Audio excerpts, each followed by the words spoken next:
machine. This is a smart digital display that allows you to learn how to operate in 5 seconds.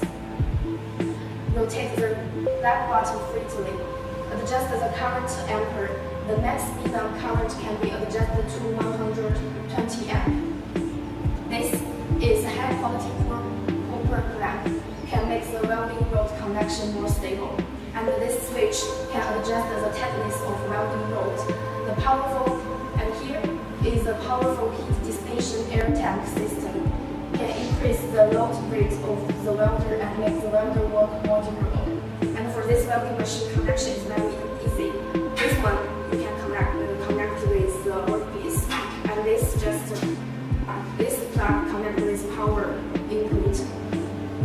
Now I will take a test for you. Connect the 3 parts, and you can start to use.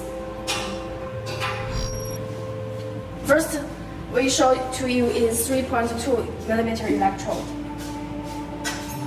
with the watt diameter plate board.